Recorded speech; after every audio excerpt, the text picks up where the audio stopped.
The year is 1945, and the United States has just done the unthinkable by dropping 2 atomic bombs on the cities of Hiroshima and Nagasaki, Japan. In doing so, bringing a swift end to the Second World War. In the modern era, the debate as to whether dropping the bombs was necessary still continues. However, what has never been debated was the sheer innovation and technological advancements made as a result of the Manhattan Project. You see, the US had a reason to believe the Nazis were close to developing their own atom bomb around 1941. As a result, they commissioned the greatest minds of our time to come together to build the most devastating but remarkable technological achievement. As a result of this, the US stood alone as the global atomic superpower. That was, at least, until the Red Army stole our atomic secrets and developed their own atom bomb. It was at this point the US knew they fucked up. They were now in an ideological and technological Cold War with Russia, and the US was prepared to do anything possible to beat the Reds by any means necessary. There was just one small problem. All of our boys coming back home from Europe and the Far East weren't exactly scientists or engineers. The US needed to find a way to quickly reproduce a generation of keenly educated people, pushing advancements in STEM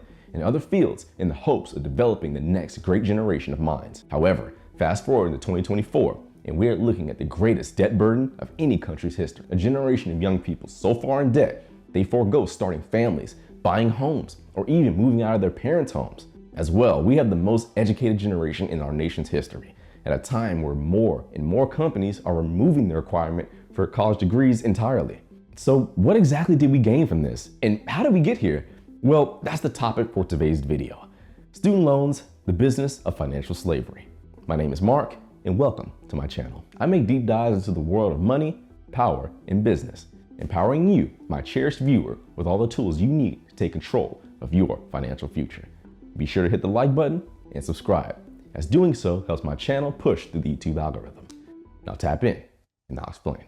Let's turn back the clock to the bustling 1950s, a time where America was not just experiencing a baby boom, but an economic explosion as well.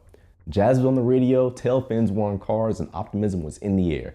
Sort of like spring, but with more consumerism and less pollen. Amidst this post-war prosperity, there was a not-so-small hiccup called the Cold War, a geopolitical tug-of-war with the Soviet Union. Now, it wasn't just a contest of who had the most nukes, but who could outsmart whom. After the Soviet launch of Sputnik in 1957, a satellite that did little more than beep and beep menacingly from space, the US felt a sudden and pressing need for a smarter workforce. Their solution? Well, more scientists and engineers, of course. Thus, the National Defense Education Act, or NDEA, of 1958, with the federal government stepping up to the plate, they were ready to pitch funding into the academic fields that mattered most for national security.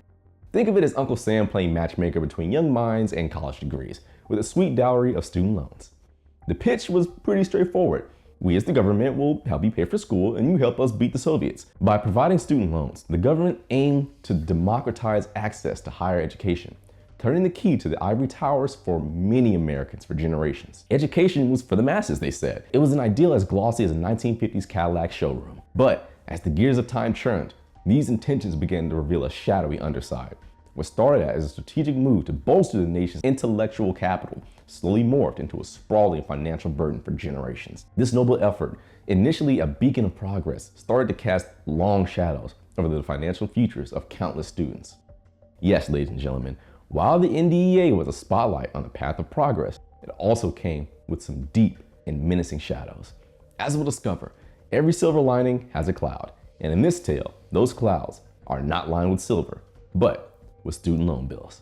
Let's zoom into the 1960s, an era so vibrant yet turbulent that it seemed history itself had cranked up the contrast. Picture this: psychedelic music, flower power, and a society pulsating with the desire for change. The civil rights movement was beginning to rewrite history, and the Beatles were on everyone's turntable, offering a soundtrack to the revolution. But the 1960s weren't just about peace signs and rock and roll. They were also the backdrop for the Vietnam War, a conflict that sent ripples of fear through every American household. It was in this, the climate of unrest and uncertainty, that college campuses transformed. No longer just institutions of higher learning, they became the epicenters of intense political activism, and for some, sanctuaries from the draft. Now, draft dodging became a lifeline threaded through the halls of academia. Young men eager to avoid the jungles of Vietnam turned in droves to universities. The deal was, if you enrolled in college, then the draft board might pass you over. This wasn't just a loophole, it was practically a survival tactic, wrapped up in a college brochure. The result? A dramatic spike in college demand. Now, the government, observing this surge, found itself in a quandary. The draft was pushing more and more students into lecture halls, straining the existing financial aid structures. In response, Uncle Sam had to act, expanding and adapting student financial aid programs to accommodate this new wave of unwilling warriors. It was a move of necessity as much as it was strategy, ensuring that colleges could handle the influx of students who could afford the suddenly essential college shield. Thus, higher education morphed into a dual-purpose tool, a means for personal advancement and a draft shield. The sanctuaries of learning had become bunkers in the battle for survival, inadvertently linking the fate of young Americans with the sprawling bureaucracy of financial aid. The idealism of expanding educational access had now collided with the harsh realities of war, drafting an unintended consequence into the annals of academic history. Now, turn the calendar to May 4th, 1970, a day that would be etched in the annals of American history as the grim ink of tragedy. The location, Kent State University in Ohio. The typical college campus transformed into a battleground, not just of ideals, but of literal conflict. On this day, the air was thick, not just with the chant of protest against the recently expanded Cambodia campaign, but with the tension of a nation divided. The students were unarmed, but impassioned. The faces were of a burgeoning anti-war movement. They gathered, they chanted, and they protested peacefully.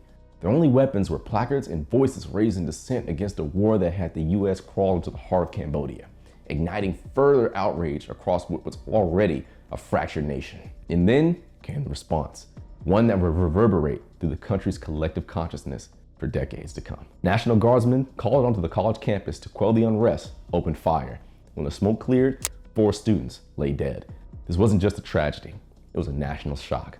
The stark image of fallen students on a college campus was seared into the public eye, symbolizing the literal rift between the government and its youth. This event did more than just dominate the market news cycle. It crystallized the fear and suspicion that had been brewing. The educated, liberal youth, vocal and increasingly influential, were seen not just as students, but as potent threats to the status quo. Their ability to think critically, to organize and protest posed a direct challenge to the political landscape that relied on compliance and conformity. So how does the system respond to such a challenge? One method, as dark as it may seem, is through the imposition of crippling debt. In the wake of the 1970s, as student activism reached new heights, the shackles of financial burden began to tighten. Student loans, initially a gateway to education opportunity, began to morph into a tool of economic and, indirectly, political control. By burdening students with debt, the system installed a new kind of warfare, one fought not with bullets, but with bank statements. Burdened with the immediate need to manage the debt, graduates were often steered away from activism and into more traditional, financially stable career paths. The message was subtle, yet loud and clear. Challenge the system and you'll be economically marginalized. Thus, the aftermath of the Kent State massacre reverberated beyond the confines of the university. It symbolized a turning point where the clash between government forces and student activists prompted a strategic, if cynical, recalibration of how to maintain the status quo. Not through overt force, but through the crippling and the silent chains of debt. As the calendar flipped through the 1970s into the 80s, a seismic shift was rumbling through the landscape of higher education and student finance. The era of privatization had arrived with gusto. The American, in a strategic retreat, began to step back, opening the gates for private banks to dive into the burgeoning pool of student loans. Now, this wasn't just a shift in policy, it was a fundamental change in philosophy. Politicians, wary of a rising tide of educated and liberally minded youth who might challenge the existing order, saw privatization as a double win to reduce direct government spending and subtly dilute the potential for radical change by making education a financially burdensome pursuit. With private banks now eagerly in the mix, the economics of education transformed dramatically. Higher education morphed from a public good aiming at entrenching society to a booming industry focused on profit margins. Universities, sensing the new dynamics and facing minimal regulation, did not hesitate. Tuition fees began their steady and relentless climb, transforming student loans from a helpful boost to an absolute necessity. The American dream of higher education was now ticketed with a hefty price, payable over decades. And who profits from this arrangement? The beneficiaries form a lengthy list, but at the top is the federal government, which continues to collect interest on student loans that it originates. Then came the private lenders, gambling on the inevitability of debt repayment as a reliable revenue stream. Not to be overlooked, the universities themselves, which, under the protective umbrella of guaranteed student loans, have few incentives to keep tuition costs down. This created a self-sustaining cycle. Higher costs justify more loans, which in turn feed back into even higher costs. This ecosystem was a complex and self-perpetuating, and it feeds primarily on hope. Hopeful students, many from the middle-class backgrounds, see education as their passport to a better life. Yet, as they step into adulthood, they found themselves shackled by the weight of debt. This system, designed under the guise of expanding access, subtly morphed into a mechanism of control, keeping a generation both educated and economically constrained.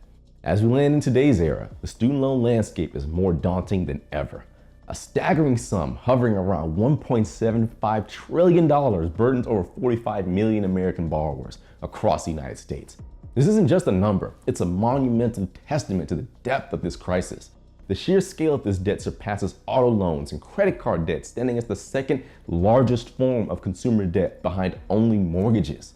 This financial behemoth has not gone unnoticed, with fervent calls for sweeping reforms echoing through the halls of Congress and the streets of cities nationwide. Proposals range from the moderate, like cutting interest rates to make loans more manageable, to the more radical, such as implementing wholesale forgiveness and programs that would subsequently wipe out significant portions of debt for millions of Americans. Despite these loud calls for actions, the wheels of change tend to grind slowly. The student loan system is tangled with legislative processes and massive financial interests, resists quick fixes. As a result, the cycle of debt not only persists, but spirals further, pulling in new generations of students. These young adults enter the workforce already handicapped by substantial financial burdens, which can delay life milestones such as buying a home, starting a family, or saving for retirement. Moreover, the impact of this crisis is disproportionately felt across socioeconomic and racial lines. Black and Hispanic graduates, for instance, often face higher debt loads relative to their white counterparts, exacerbating existing inequalities and perpetuating the wealth gap. This disparity not only individualizes lives, but also has broader social economic implications, potentially stifling economic mobility and perpetuating cycles of poverty. In essence, the student loan crisis is not just a financial issue, it's a societal one that reflects and reinforces existing inequalities. It entangles millions in a web of debt that not only burdens them financially, but also limits their future opportunities, creating a chasm between those who can afford to pay for their student loans and those who must borrow to chase those same dreams. If you enjoyed this deep dive into student loans, be sure to hit the like button and subscribe, as doing so helps my channel push through the YouTube algorithm. As well, be sure to comment down below to let me know which topic I should cover next. And as always, I've been Mark, you've been great. Stay dangerous, and I'll see you in the next one.